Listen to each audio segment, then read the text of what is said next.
Okay, we are live. Hello and welcome to the first part of Bass Players for Black Composers Artist in Residence series, featuring our artist in residence, Darian Donovan Thomas, composer Amira León, and Aaron Liao. BPBC is and I am playing the YouTube link at the same time. Great. I love that. Great start. Hello, everybody. This is part of live Zoom TV. BPBC is a collective of bass players, composers, and patrons dedicated to supporting Black composers by commissioning new works for bass, establishing broad networks, and presenting educational programs and workshops for adults and children alike. We are so happy to present this workshop for you today, and thank you so much for tuning in. Our artists and our residents work with us to not only decide on a composer to commission, but to curate a signature concert featuring hand-picked personnel. Without further ado, I am thrilled to introduce our spring artist in residence, Darian Thomas. Composer, multi-instrumentalist, and interdisciplinary artist Darian Donovan Thomas was born in San Antonio, Texas, and is currently based in Brooklyn, New York. He is interested in combining genres and mediums into a singular vocabulary that can express ideas about intersectionality of medium and identity. Necessarily, he is interested in redacting all barriers to entry that have existed at the gates of any genre. This vocabulary of multiplicity will be intersectional and therefore all-inclusive. With that, I will hand it over to Darian. Thank you so much for being here with us today. Yeah, of course. It's so great to be here. Thanks for having me. So I just want to welcome my friends, Amira and Aaron. I love both of you so much. Thank you for being here. You're amazing. You're beautiful. Look at your smiles. Oh, this is so great. And I'm so glad that I could bring you together to work on this piece. So we'll start with Amira. Amira is a new friend of mine, amazing vocalist, amazing composer, integrated media artist, wonderful filmmaker. And I was wondering if you would like to introduce yourself. Tell us a bit about who you are and what you care about. Hello. Thank you for having me, baby. I'm so excited to be here. And it's an honor to work with you, Aaron. I love your work, and it's just really beautiful to have it happen in this way. So thank you. It does feel very fresh. It does feel very spring appropriate. I am Amira León. I am a musician and author, and I write plays and books and films. And it's just been, it's very beautiful to now also be introduced to your universe, Darian, because I feel like we're very aligned in the fact my whole ethos and catalog of work is dedicated to diminishing the boundaries of what has been told as a genre, what has been told as an industry, what has been told as possible, and so I really, I just write. I'm a writer. I listen to the universe and I release it however it needs to be released, whether that's a song, a poem, a play. And so this is really exciting because I've never written for bass before. I've never even had to conceptualize what that could even look like. So it was very exciting. And one of the main reasons why I was like, absolutely, because to be able to conceptualize myself on a completely different instrument that's not of myself or of my own talents, rather than people supporting me in my talents. You know what I mean? Like, it's a very different thing. I'm not, I don't know. It was just very exciting. So yeah, my work focuses on transcending medium and genre and truly to ignite people to understand the power of their individual stories and to take the time to really understand what expression looks like in their bodies. I don't think there's a separation between the human and the artist. And so I spend a lot of time in my work trying to, make people, invite people to really reflect on their own visions of the world. So yeah, that's me. That sounds about right. These are all the beautiful things that I've come to know about your work in the short time that we've been working together. And I'm excited to learn more and also learn more over the course of this conversation. Now, let's talk about Aaron Liao, one of my favorite bassists in the world. We get to play together in a couple of things, but I'll let you list the bands that you're in because they're all amazing and you're amazing. And tell us about yourself, Mr. Wonderful Musician. Thank you. Thank you for having me. So Darian, you and I met playing with Moses Sumney, who now it's been about a year and some change that we've been together. Very different than I would say Ravina, who I've been working with for the past 5-6 years, very in depth. There's a certain quality to her music as well that is not really as touched on. Like, both artists live in very different worlds. I list Moses and Ravina as because they're kind of the main places that I spend time when I have an instrument in my hands. So a lot of the concepts that I've picked up working with them have definitely translated. But while they're so different, they both kind of sit together in a sense of where that music comes from and the feeling that it generates, both in me and ourselves, and when we perform and when we write and produce it, as well as when as well as the audience, I would say, because it's really funny how different the music is, but the comments that I'll get after show or about the recorded music is quite similar. So that's something that I definitely pride myself on. I think the pillar of truth for me for the longest time, ever since I began playing bass, began playing music, was that everybody is creative. Everyone has a story to tell and a certain perspective and an offering to the world that it's really the medium and the way in which it comes out that takes familiarizing with. And I think that's been such a big thing for me for so long, because I've seen bad musical environments where it could be an abusive teacher or some sort of negative force, stop a kid out of music, or it could be no one's fault. Maybe it's like certain access, maybe at a certain time there's like a idea in somebody's head that they don't really have access to music as a listener or as a performer, and that kind of fuels me, and I want to try to keep music fun and expressive and honest, no matter what I do.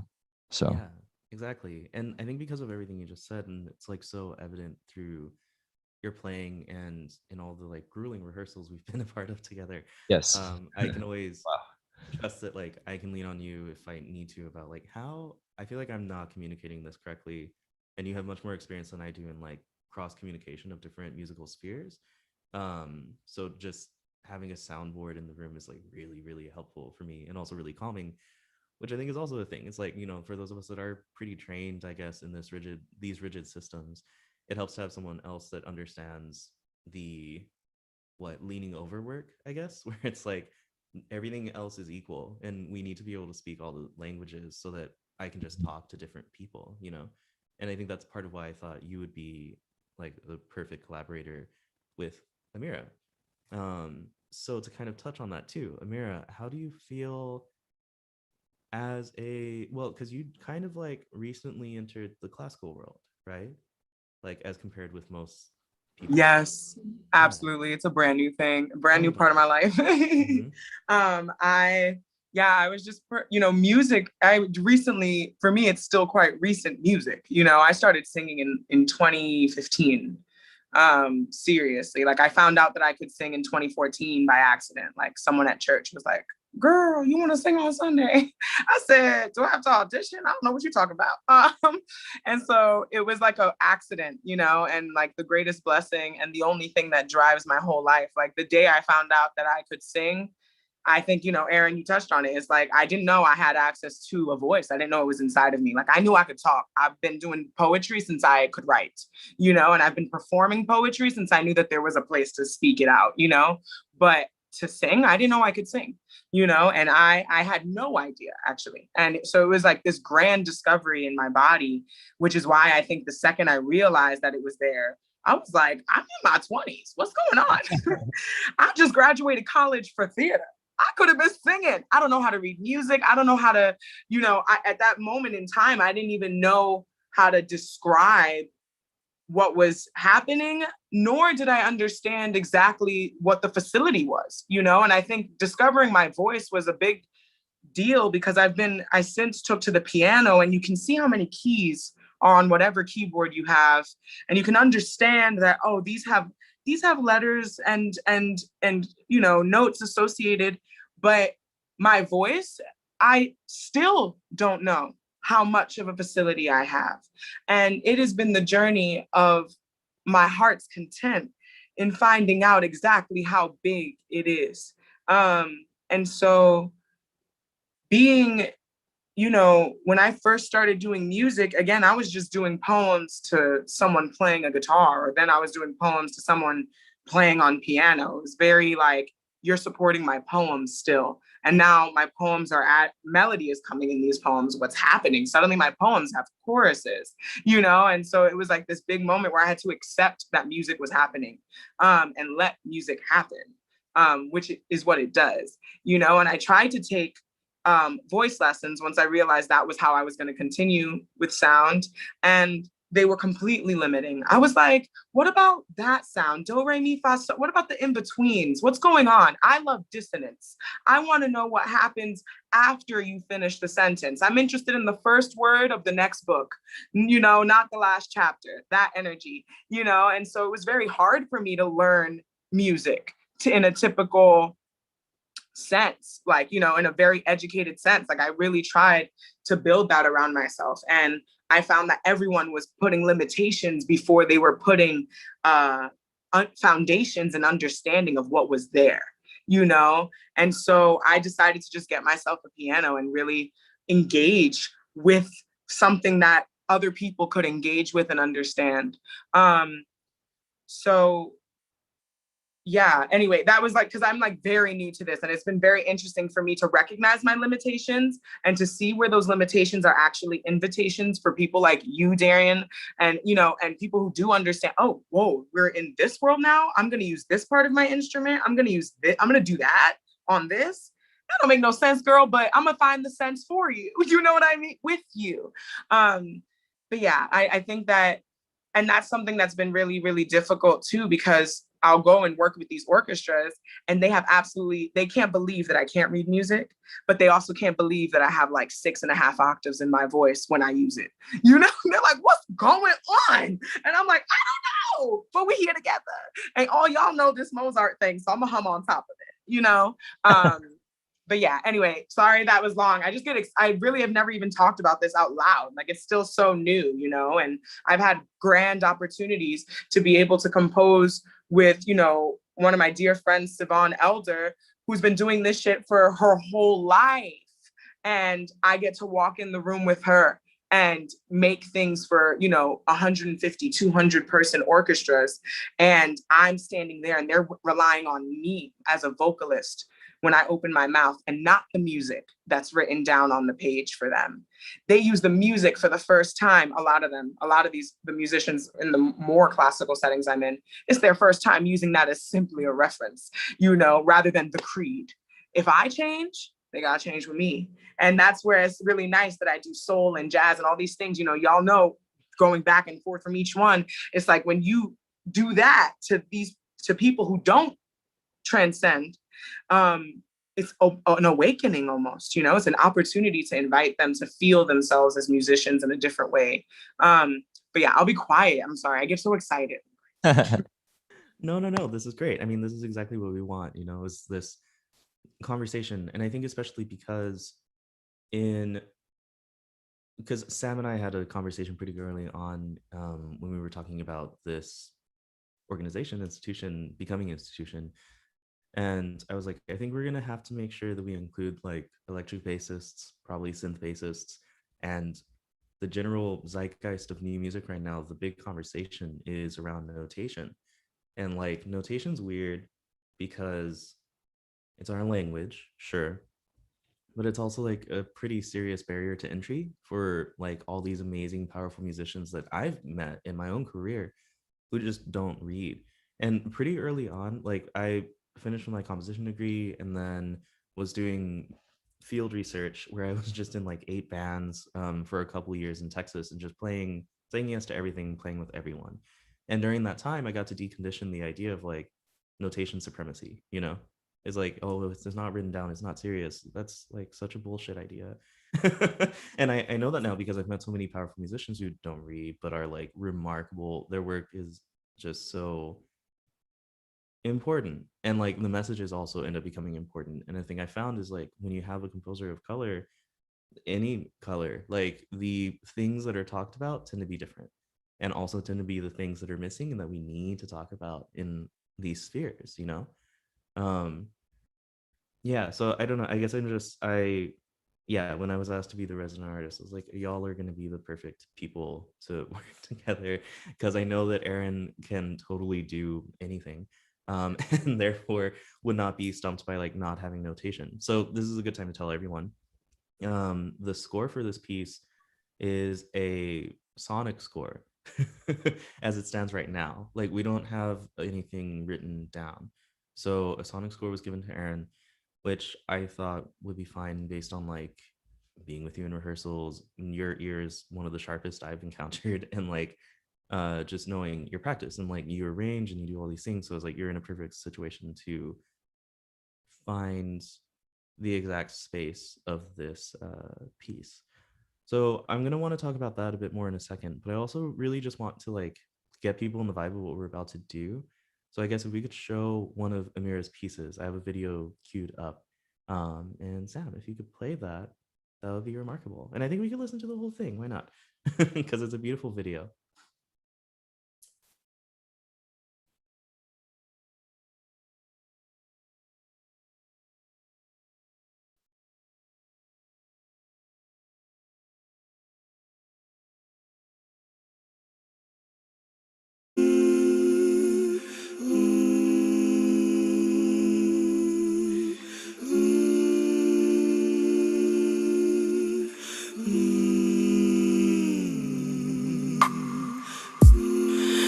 If all I did was, it says don't forget it. Let them keep spilling my blood. What if all I did was forget how to breathe again? Let them keep thinking they won.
before they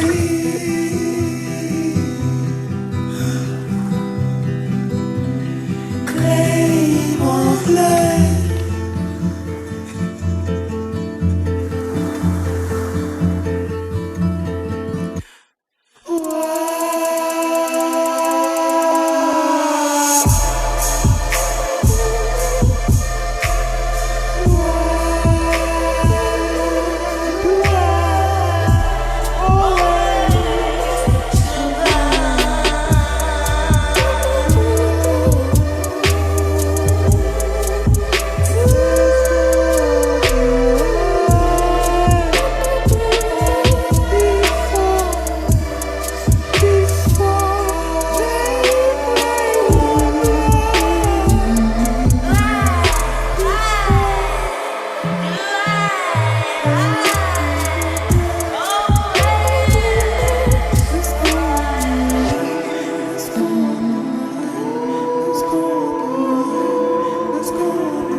Sacrificial bliss, such cyclical madness.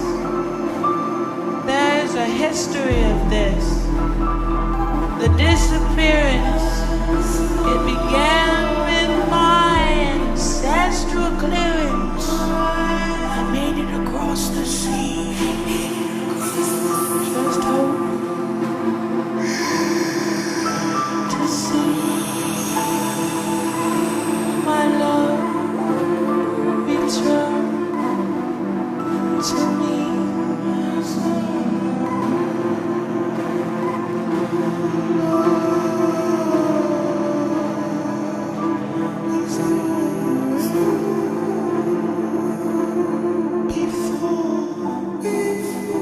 Before they claim our blood, our blood.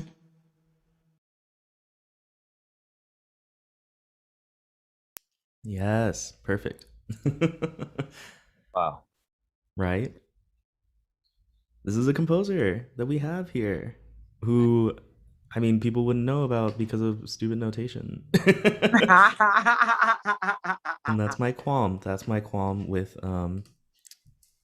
classical music. Yeah, I mean, it's amazing. It starts and ends with a voice. It's very clear that like that's where everything's coming from, you know. So do you want to walk us through the process of making that piece a little bit?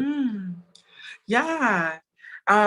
Actually that song, I was so happy that you said it to me. You know, sometimes you do so much that you forget about the things that, you know, were at the beginning, I suppose. But that song is one of the first songs that I wrote entirely on the piano myself and recorded. And it was way more of like a church, like, let's go on the rock, you know, like, oh, like that kind of like, you know, catharsis, with just me and piano. And I played it to my band and I was so nervous because all of them are trained musicians, highly, highly, highly impeccable human beings.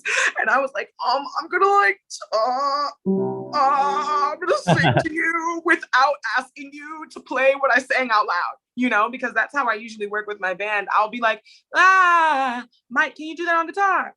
You know, like, and, you know, and me and Darian, we just did a show that I was like, what if we, you know, it's like very open and malleable. And I trust my universe so much that I trust everyone around me, you know, to be their excellent selves and to utilize their universe in a way where there's so much trust in my work. And this song really was, I said, no, this is how it's gonna be. And then we were like, actually, let's just make the piano part all me, you know? And I was with my dear friend, Adam Melcher, and my producer, that I love to work with, A Teller, and they're just such, again, malleable people who were like, okay, if we're gonna have the voice be the bed, like what other essences do you want to use? And whenever I make music, I honestly, all the lyrics and the melodies are improvised. They arrive, and I allow myself to have a series of arrivals constantly, so I record everything I do and I go back. And if the lyrics say I'm the first chapter of a book, then that's what she will be. And if the lyrics say today you give this to a violin, then that's what will occur, and it's like, it's really, really, really beautiful because I'm learning so much about what's possible in a way that relies on no one else and not even myself. I'm really relying on nature to take its course. And that song was also one of the first moments where from beginning to absolute end, every single lyric that you hear was the first time it was spoken and the first time it was sung, and it just happened to be recorded, and it was in order and it was as is. And I put out a record, Witness, 15 songs where I said, this is actually kind of crazy that each one of these, the lead vocal that you hear and all of the lyrics were the first time that they were ever spoken in the world. And now I get to bring that to people and have them build around that. And we get to be intentional in the aftermath. But I let things happen. And my career kind of shows that things are, if you let them happen, they will break down every wall, every door. You don't need to hope that another door opens or that a window is left unlocked. Like, no, there's nothing in front of you when you let things happen. And so that song was the beginning of me saying, actually, I know a little bit of something. Because my first EP, I wrote all the lyrics and all the melodies, sure. But I said, do what you do on the drums. 100%. Do what you do on the bass. You're right. Maybe I should change the timing. Maybe it needs to be in time. And what is time? Time is malleable. And I think that is the thing that I've learned the most about being an untrained vocalist in a room with musicians who are trained, is that time melts for me. And a lot of people rely on the foundation of time to be productive, to arrive at a chorus, to arrive at a moment, to arrive at a crescendo, and we rely on it. And actually, it's begging us to trust it. Yes, So yeah, exactly. No, totally. And through all the field research, right? Like I'm starting to realize that these modalities of expression, teaching, and communication are super common and like really crucial to the general music practice of today. So I guess Aaron, does that method ring true in any of your experiences with with Ravina or with Moses? I think the answer is yes, a lot with Moses. And how does it feel to respond to that, with time or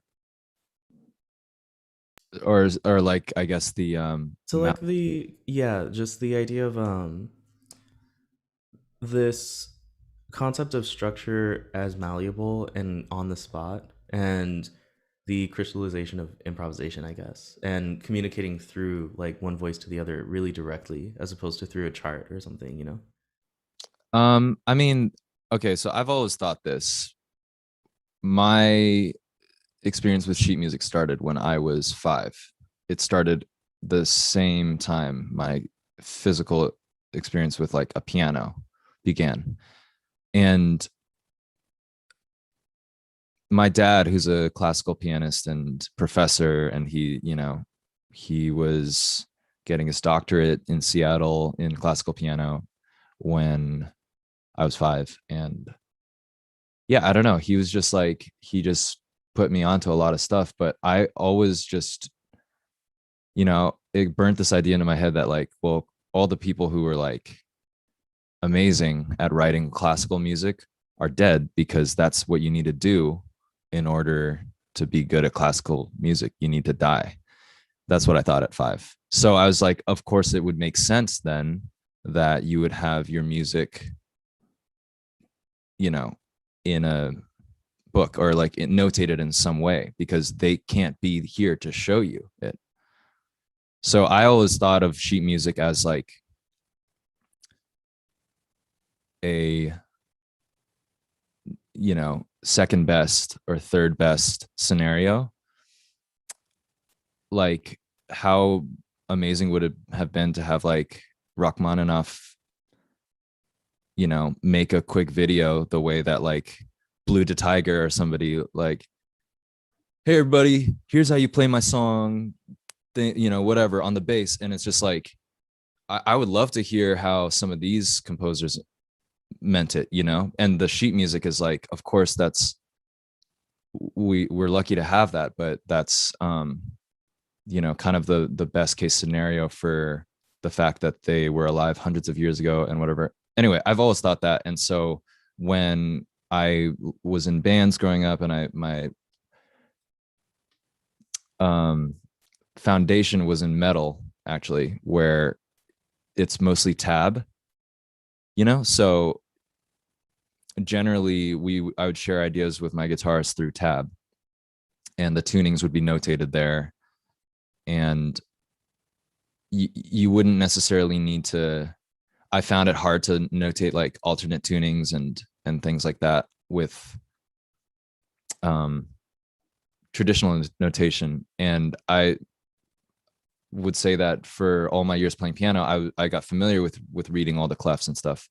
But then through my experience playing with like really good metal guitarists that didn't read, but could tab anything out and do it beautifully, there I noticed that there were benefits to tab that would cause slowdowns in my cello lessons. I also played a little bit of cello, and I'd be meeting with my teacher and she'd be like, you know, do it on this string and mark it in pencil. I'm like, I'm looking at the score and it's the printed stuff, and then there's like just as much pencil on it, and I'm just like,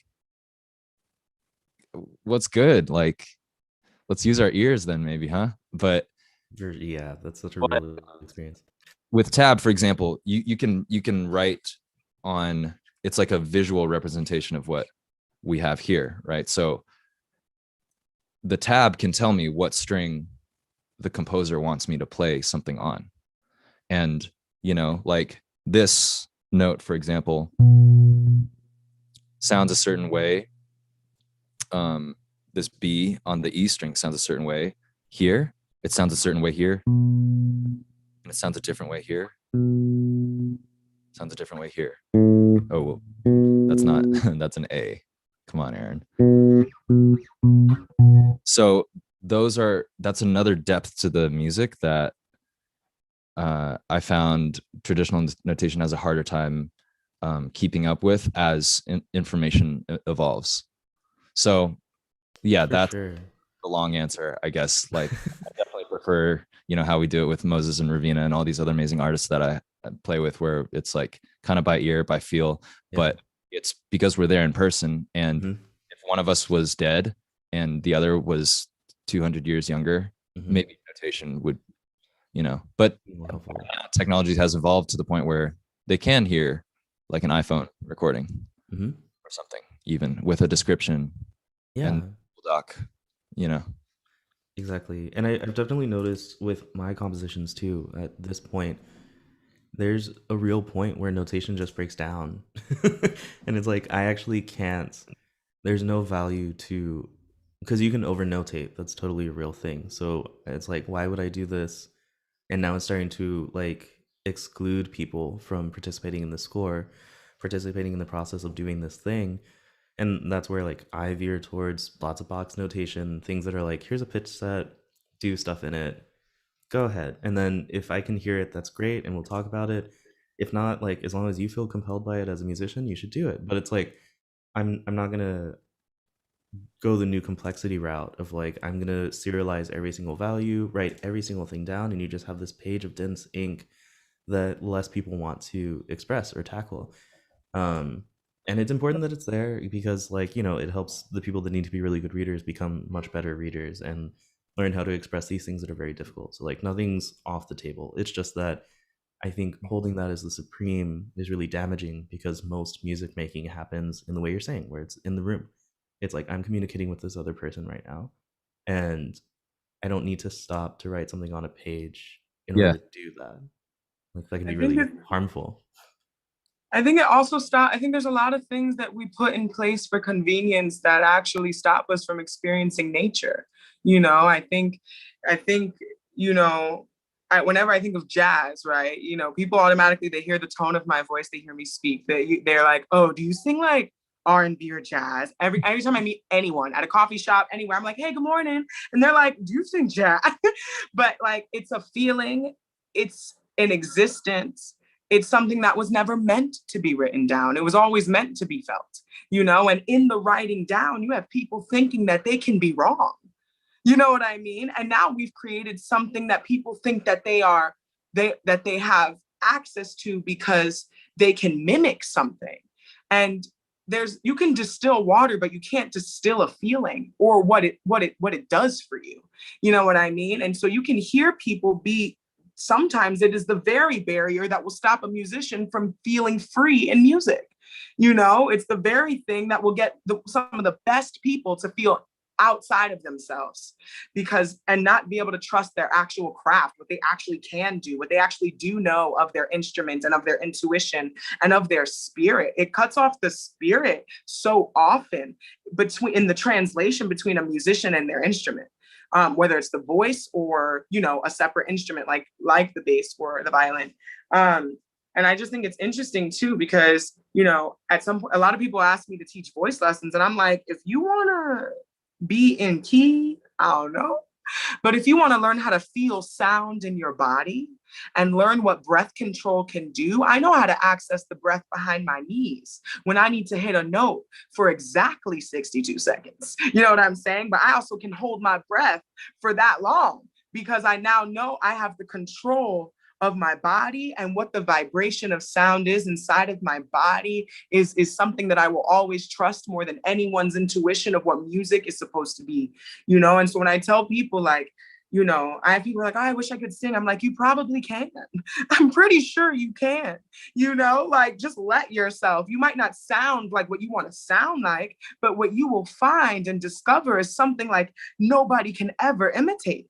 And you look at top 40, or you look at even the classics. It's so upsetting sometimes when I go see orchestras play and they're playing the same 30 songs. I'm like, yo, even the composers that you love had music that you refuse to let rise to the surface. Get over that sonata. We got to get over it so that we can listen to the other intricate things that existed even in the catalogs of the considered greats. But yeah, I just tell people, when you go to the garden, if everyone told you exactly where the thorns were, you might miss out on every single flower in bloom looking for the thorns, but instead understand that you are surrounded by growing things and allow yourself to find out and discover what that is. But you do know you're in a garden, and you know that there will be some soil. There might be a key to be in. There might be a certain pace that these flowers are in bloom, and they die exactly the same time that these other flowers come in, just to keep you, So we will have a rise and fall. We will have a beginning, middle, and end, perhaps. We might leave them wanting more, but I think you got to allow yourself to find that shit out, and especially, I played cello for years, actually. And my problem was I could not understand why I was being forced to stare at sheet music while experiencing a vibration I'd never known prior that was ringing through my fingers. I was like, you want me to make my focus on this? And I played for, I think, 7 years. Yeah, it was a long time. And it was not something that I got to grow in the ways that I wanted to, because I was constantly told that I was wrong. And I was like, I'm not wrong. What I hear is majestic. And you best believe that the day that I stood in front of an orchestra to sing, I was like, look how wrong I was. I'm writing their parts now because I was wrong, So that Exactly. trust. Yeah, no, it's so important. And yeah, this is all just why I wanted y'all to do this in particular. So once again, thank you so much for being willing to venture in this experiment, you know. I think it's important that we get to the piece that we're going to talk about. So maybe if we can listen to a clip of the sonic score, maybe like a minute, just to get a feel for what was given to Aaron and how Aaron processed it. I think that'd be great. Totally. If that's okay, Sam. Thank you.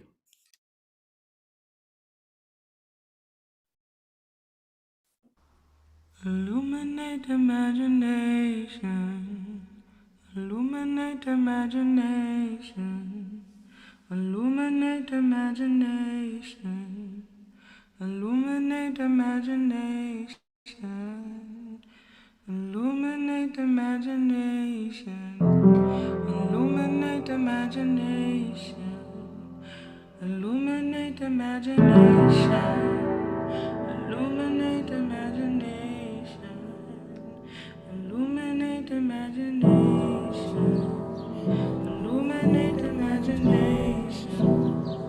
Illuminate imagination. Illuminate imagination.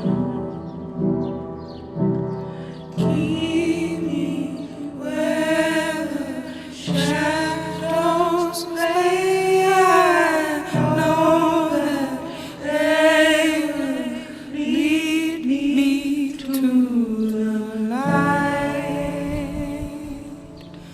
Lead me to the light.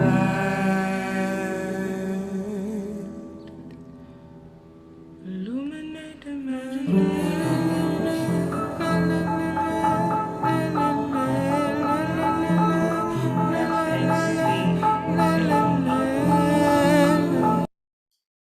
It's so hard to cut off. It's a beautiful thing. I mean, we'll talk about that in a second. But my favorite thing is watching Aaron know exactly where everything's going to happen, and that being like the point. Like, yeah, there's no notated score, but Aaron knew where all the events were, started playing along to it immediately, was singing all the lines, and I'm like, yeah, this is something we can all do. It should only be the process. So, Aaron, You can could also hear me say FACE. I know. Yay. Oh, I heard, and it comes in, and it's really. I love. That was just me being like, that's the note I'm playing on the piano at this hour Right. very much now. But it gives because I such a think good that I'll color. forget. Yeah, no, it's so important. So, Aaron, can you talk about your process of learning this and like how you feel, if this was a refreshing challenge, or if it maybe prompted ideas of autonomy as a musician, et cetera, et cetera? Totally. Actually, I'm wondering if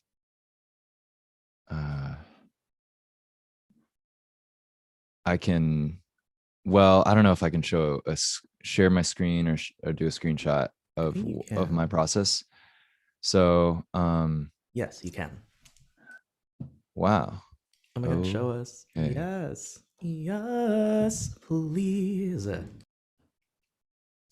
Let me open the session first and then go through the. I don't know why I'm only thinking of this now, because this is like, actually, this would be really cool for people to see. So Yeah, and while you're pulling that up, we definitely did have like a phone call, Aaron and I, of like, what should I do? And I was like, I don't know. I mean, like, and there was definitely the thought of, I offered to like help notate some of it on the front end, but then I got really busy, and so I didn't.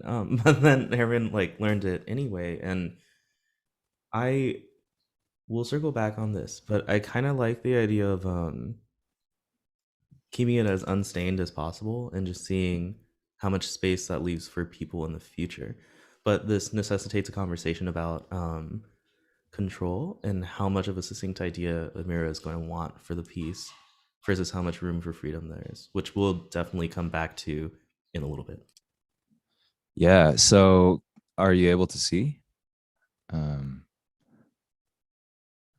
Yeah, it's amazing. Okay. So basically, Amira sent a bunch of stems, as what we refer to stems in recording or engineering world are just these. So technically these are individual tracks. Stems are when tracks are compiled together. So like layers of vocals that are background vocals will be compiled into one background vocal stem, right? So, but Amira sent these tracks, and it allowed for me to kind of just check out what all the layers were doing.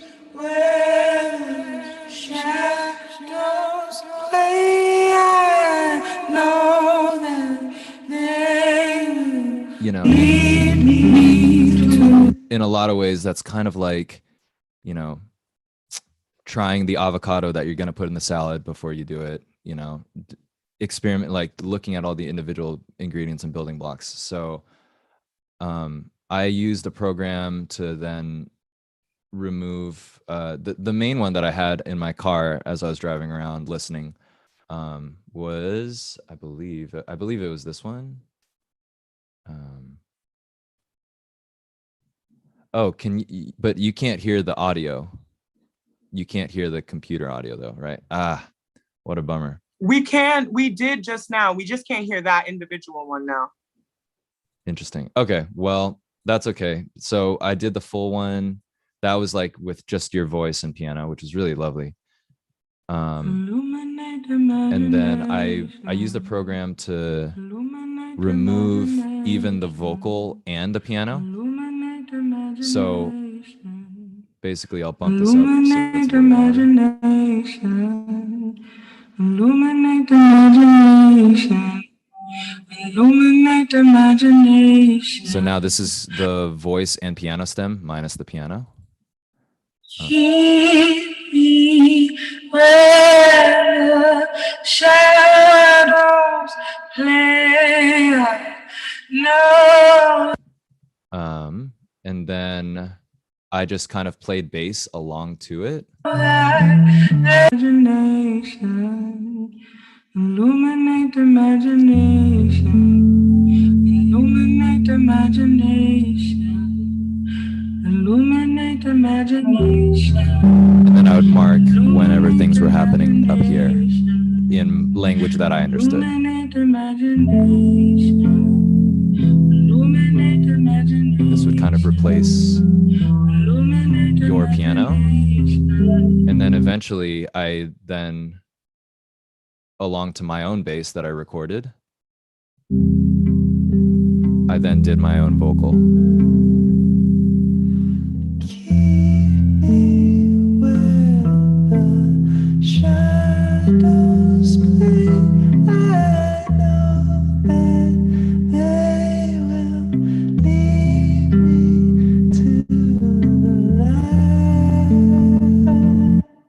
So on and so forth like that.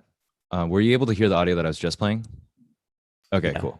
Yes. So I love then you so much. basically, yeah, I kind of like, it was sort of like, it kind of felt like moving a heavy piece of furniture up flights of stairs, right? Where like 4 hands are on it and then 2 and then 4 again, but then at a different point. So it's like we're handing it off and we're kind of moving this structure up.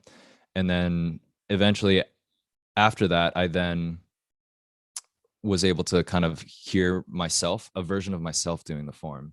And one thing I'm realizing, even just talking about this, is all of this, like if a score told me this is the verse, or a score told me this is what's supposed to be, this is what this is supposed to be called, you know, that's limiting. Like why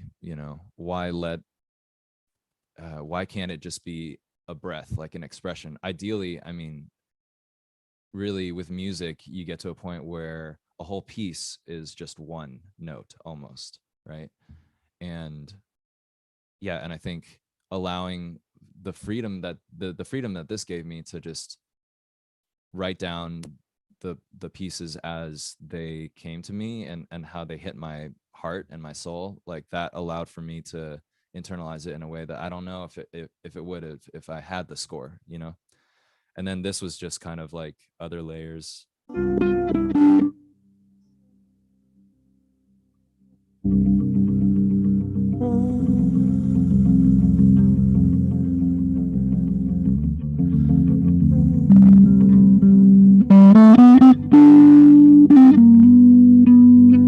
And this actually, what's interesting here, so I I kind of took my interpretation of what you improvised on piano here, Amira.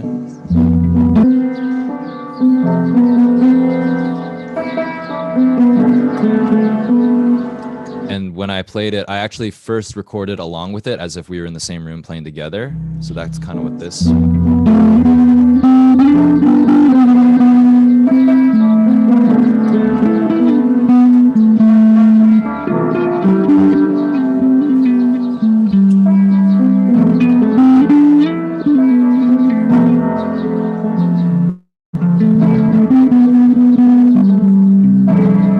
And then before kind of doing my own thing. Oh my goodness.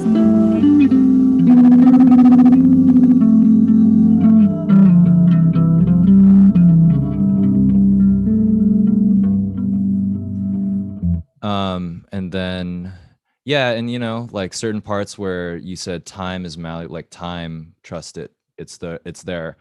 I had a teacher who named John Patitucci. He's a fantastic bassist and you know, very well known in several worlds within bass, but he described time as being escalators. They're always going, whether we jump on them or not, you know, that's up to us, right? But they're always going, even now, like this is going. Yes, I love this.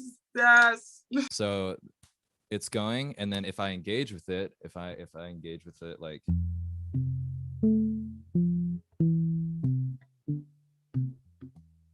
So now I'm on this escalator, and then now if I'm doing this other one,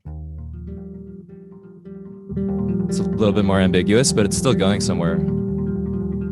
So that's like, now I'm not, if I'm not touching the instrument, but those things are still going at any time. I could jump back in. So here, even though in your version that you sent me, Keep me where the shadows lay. I know that they will lead me to the light. the vocals and your, you know, your beautiful singing and presentation carries a sense of time with it that for bass, for me, I wanted to lean into that a little bit more. And with that information, I came up with this. Keep me where the shadows play. I know that And then the next time that comes around, it's this. keep me where the shadows play. Change that chord. They will lead me to the light. So yeah, That's crazy. those are a few examples of kind of what I went through, both like technically and then also in my brain when putting this together. Yeah. That's it's really so, that was so, thank you so much for going so hard just now. Like you really just, that was so beautiful to see how your mind worked. Because I actually studied when I found out that, I mean, I've heard a lot of your work before, and I was like, I told y'all the first thing I said is I can't write it down, but I could do it. And I went and I just listened to your discography in all these different realms, watched a bunch of videos of you playing live, and listened to your speaking voice, you know, and so I sent all those layers not to intimidate you to have harmonies and all those things, because I figured it could be a place for you to choose one, a place for you to gather where all those different places I heard in your voice when I was listening to you speak, you know, and like illuminate imagination. Like that's how I literally felt when I listened to your work, especially, you know, you have a vast, you know, catalog with Ravina, who I love, but listening to like I'm always feeling embraced when I listen to that, you know? And so when I was thinking of specifically creating something for you, I sat and I wanted to hear you be as free as possible on the bass, the way a lot of the vocals and the vocalists that you work with are free around you as a player. You know what I mean? And so that's why I literally, like, I have hundreds of takes of piano only things that I was like, what would I want to hear this like incredibly, you're like water, hey, like this water like bass player do if the water was spilling constantly, you know? So when you said the escalators, I was like, oh my God, they're always going, yes, you know, because Yeah. that's exactly how I really do feel about your work. So it was now just so sacred to see how seriously you took this process of distilling, because it was about not distilling but translation, you know. And like I was, when I listened to it the other night, I was like, are you joking? This is exactly I knew it would do exactly this, because this was my heart's intent. Like I really did, the words that I said, I thought of your voice, you know. And like that part, illuminate imagination, illuminate a nation, you know, I was like, what do I want to say to the world right now? But also what the subtlety in your voice and the subtleties in the ways that I've heard you shift. I was like, oh my God, if you mention this a million times and then I hear you say something else, I knew it would be crazy. So when I heard the chord, I changed that. Yes, you didn't change it. You arrived at it. You know what I mean? You know, so anyway, just thank you so much, because it was as considered for you as you just shared in the consideration and return, you know. And I left the birds there too, because the video you sent me with Rubina, you were outside. And I was like, if any of those birds do something that make you happy or change time, I'm gonna leave them in there. But yeah, so thank Love you. that. Oh, thank you. So It's just beautiful. So good. My gosh. And it would be great. I was like, oh, I'm so glad that Darian's like, I know. yes, I have good you. friends. I know. I knew it. But this does raise an interesting question, right? Because I think with a lot of these things, it gets to happen because you're in the room, right? And I know with a lot of my work recently, and I think we'll talk about a couple more things and then probably go to questions from people. But there comes a point where it's like, I'm trusting the musician who's going to perform this, and I'm writing it for the musician who's going to perform this first time. But there's this question, especially in classical things, of longevity, right? So it's like with notation, you can be more specific for that person 200 years down the road, but that would be limiting to the person right now. So there's like a trade-off that I've been having to do an internal wrestle with, of like, do I want to be succinct now or for later, or am I going to trust that like these things can be institutionalized and then musicians in the future will just be able to trust themselves more, is always the goal, right? So with a piece like this, you know, would you, like, how would you feel just giving the sonic score to any bassist who would pick it up, you know? And or what would you want them to know going into the process of tackling this type of piece if we decide not to notate it? Well, I would say the bass part, the root and spine of it is the piano. So I couldn't distill that, whatever that technology is, please let me know. Because the amount of times I wish I could remove my voice from a piano recording is very upsetting. But the piano is the spine. And I've realized a lot, especially in performing more piano live in front of people, and then like very much knowing in the back of my head, like, oh my goodness, people read music, people know what they're doing. Like I can't repeat anything I ever do on piano. And like now I'm in the process of learning literally the choreography of my hands to find out the keys that I tend to write in, and to find out the kinds of, I'm always in trio, like something's always a waltz with me, you know? And like, I'm like, what's going on, girl? So I'm learning my natural sense, because I'm really, really honestly terrified of learning how to play piano. I've taken lessons and they terrify me, because I don't want to lose what I know is there, you know, by trying to distill it. So I think I would say I want to start working with someone to start actually writing down my work, my piano work, because I think something really interesting is going on. I have a style. I know that there's something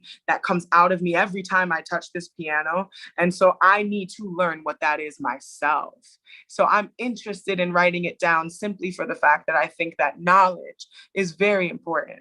What I also think is important is intent. And people need to know that I'm not trying to tell anyone how to exist in sound. my work is always an invitation for you to look at yourself and to discover what it feels like in your mouth. You know, if anyone sings my songs, I beg you to sing it like yourself, not like me.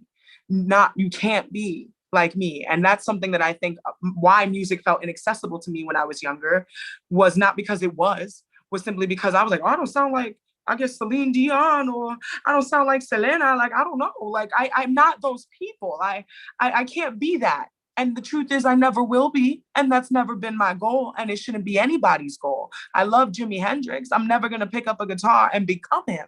But I love playing guitar on certain days, you know, and that doesn't mean that I can't experience it. So yes, I would say the piano is the core and the spine of the piece. I'm interested in writing it down. But I guess in the place where they would write piano and mezzoforte, I would say discover it inside your body. Find the notes. Let things be roots and invitations. And whenever you're lost, look back at where I went when I let myself go, you know? Because I think that people, you know, it's not the thing that is inaccessible. It's not the language. It's the culture around the language. You know, it's not that notation is terrible. It's not that writing things down is an issue. It's the way that it may just be taken out of context or removed of its soul when it's written down. It's the translator that we're worried about. And if you write your notes in the beginning, then people are making choices when they choose to fray from them, you know? So Precisely. Yeah. Wonderful. And then I guess a sort of part B to that question for Aaron. Is there anything else you want to do to this? Or what do you think you're going to do before we present the final version of it? So yeah, before we present the final version, I'll now that, like I was saying earlier, I have a version of it that shows me myself playing the form in the way I hear it and interpreting the piece the way I hear it. And there's just a certain magic that comes from familiarity, right? And when I familiar myself more with those pieces that I'm working with in the song, like I'm just going to be open to what happens, and then pretty much as late as Sam will let us, I will do a version of it, take that same process with whatever layers that are going to be added upon. It's going to sound pretty different than what I just kind of walked us through here on my computer, but in a way that's kind of the point too, because we're always different. Like we're different every day. We're different people from second to second. So in that sense, perhaps yeah, whatever surprises may come will come, and then Perfect. Yeah. Wonderful. I guess, are there any questions? Should I ask for questions now? Is that the right thing to do, dear Sam? And if there aren't, I might be able to ask another one. Oh, yes, there are. Wonderful. Do we have questions? Yeah.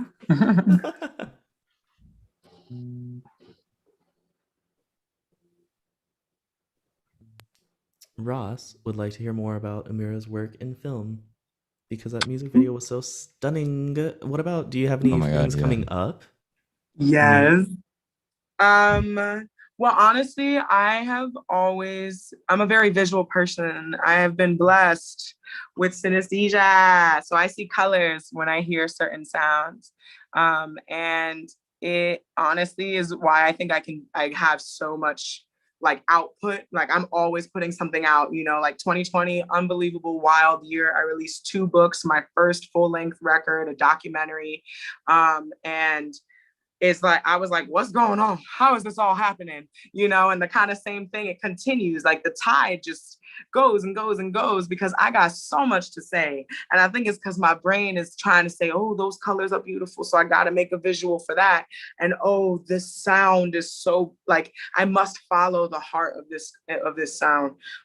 Film has been an incredible invitation for me to like house a lot of my talents in one place. I'm a writer, I'm a director, I see the frame of what exactly I want to see, and I write the music. So it's like a beautiful opportunity. Every time I've made a music video, my heart's intent is to edit it in silence. And then I know what the heart of my music was. So I'm gonna build a universe visually that can exist in its own right without the sound at all. Because my intent is to create the essence of sound through the visual. So if anybody saw that today, amazing. I would love for you to go back and watch it in silence. And then maybe let me know how you feel. But it's about what happens if the power goes out and all you got is one of those things. I know that I've allowed myself to be the translator of many of my own works into like Spanish, into piano, into visual, into anything. But right now, I am working on my first short film called Mana Sky, which Darian is beautifully a part of. And it's actually for the León Opera Festival. They commissioned me to write a new piece or to explore one of my own, but I wanted to write something new. And they wanted me to do a live performance, but I wanted to make a short film for it. So, you know, sometimes you just say, well, I'm going to do what I want to do. And people are surprised, including yourself, you know, and I think that that's another reminder for anybody who's watching today and the people who are with me on the screen. You know, when people give you something, you can always say, I want more. Or if they tell you where to go, you can say, what happens if I go the other direction that my heart wants me to go, still with you in mind, still perhaps with you by my side? Can we do that together? So yeah, anyway, Mana Sky is coming in June. It's going to be premiering on PBS. And it's a 12-minute composition of a universe with Darian and my dear friend David Frazier on drums, and some wild vocals for me. But yeah, the film is the hardest I think I've ever worked on anything in my career. And I've written books and plays, so I don't know how this 12-minute visual became one of the most intense processes I've ever experienced. And I think it's going to be a big deal for me because other than Illuminate Imagination, it's the first time that my piano, me on piano, is the spine of the piece. And I wanted to get another pianist on it. And I realized that I couldn't notate that and that there was no reason to, and that I did it right the first time. And then I wanted to make a film for it. And I was going to get a director and I was going to get an editor and I was going to do all these things. And I said, oh, I got to direct it. And then we shot the footage and I said, no one else can edit it. Like, and I was like, oh my God, from the beginning to the very end, this piece will be all of my visions in one place and all of my talents, not just utilized, but challenged. But yeah, thank you for asking about that. I'm currently editing it right now. I know the feeling. So like right now while I'm on screen, I'm editing. No, exactly. There's one more question. How does your playwriting process inform your composition process? And that's from Sam. The same as music. I have the piano and because I can right now, like, I don't even know what I wanted to do this morning, but I found myself wallowing inside the tide of reason. And then what did I just say? I said, I don't know what I wanted to do this morning, but I found myself wallowing inside the tide of reason. Who the hell? If I sat down with a pen and paper, I would not say I found myself wallowing inside the tide of reason. There's something going on. And I just let it happen. Okay. And so I can sit here with one note and I can write 3 chapters of a book and I'll just speak it. And the corners of the room were soft, malleable, like the melt inside of a winter's rain. I don't know. And then suddenly I've described the setting for, I don't know, where my TV show is going to be, you know, and my poems, because I let them be songs, let them be stories, let them be books. And now I can tell y'all, but nobody really knows, I'm working on a TV show. And that shit is crazy. And all of it you know, I was a little girl in Harlem who didn't have no access to anything, writing poems, and everybody told me not to be a poet because I would never be able to sustain my life. So I decided, what if I'm an actor? I'll go to school for theater because maybe I'll be in front of the camera. I'm a dramatic bitch, okay? And then I went to school for theater, but I make all of my money through poems. And then somebody told me, why are you doing music? You're such a good writer. When I first started singing, somebody said that to me who was close to me. And I said, it's interesting that you don't like to witness process. I'm learning what poetry sounds like in motion. Don't ever, and from that moment on, we never worked together again professionally because you can't be in my realm if you don't believe in the process. And I think I was been gifted with the opportunity to become in front of the people who witness me, you know, and my audience that has been with me for 5 years, not a very long time, right? They have witnessed me put poems in books, on stage, on television, with orchestras, with myself, and then discover the piano. And it was just because I let myself, you know, and somebody told me that my agent said, your book idea is a TV show. Don't be confused. And I said, what? They said, you can do both, but this TV show that you have been writing. And I was like, I've been writing it? And it was about context. I didn't imagine myself in that room or on that screen. And that was where I got lost, is putting myself in the position where all these titles, and me and Darian talk about this because Darian is a universe beyond the violin, beyond the composer, beyond the essence of his heart, is making visions and films and making people recognize themselves. Like Darian is the first musician that I ever worked with where I was allowed to say, what if you do, and he goes, wait, on this violin. And I said, how did you know? What are you? You're the first person to make me feel like I can actually be a composer in the real world because you understand that it's a vibration that existed before pen and paper. So anyway, I don't think any process informs anything. I think I let myself find out what's happening. And the themes, they announce themselves because I listen to every single thing that's going on. And like that song is Aaron's song. You know, perhaps in the liner notes, it will say, this is Aaron's song because I studied you and I heard who you were through the realms that you've been in to create something that was the essence of you. I listened to you so that I knew that you would listen to me. And there we are, you know? Yeah. I think this is in closing, right? Like the thing that I love about both of you is that the general modus operandi, like the state of existence right from the beginning is one of freedom and respect. And I think that respect begets more freedom and the freedom begets more respect. So it's like, I can be in any medium I want to be in and I respect that medium. And because of that, I know that I can do whatever I want with it. Or I can be in any room with any musicians I want to be with and I respect them and they respect me and therefore we can do whatever we want together.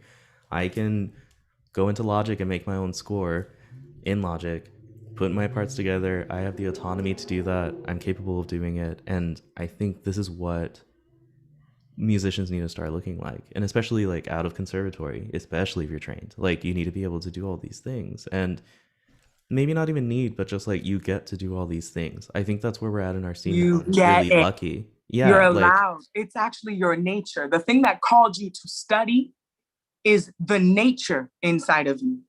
And the thing is we get caught up in the study that we lose the nature. It's the same thing like nature. We are of nature. People get shocked. Oh, the universe is working in my favor. Love, you were born.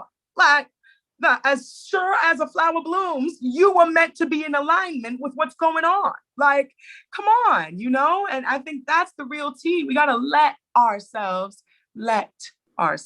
you know? Exactly. Say that. Thank you all for coming to church with us. And thank you, Aaron, for being the beautiful musician that you are. I'm so excited to hear the final product.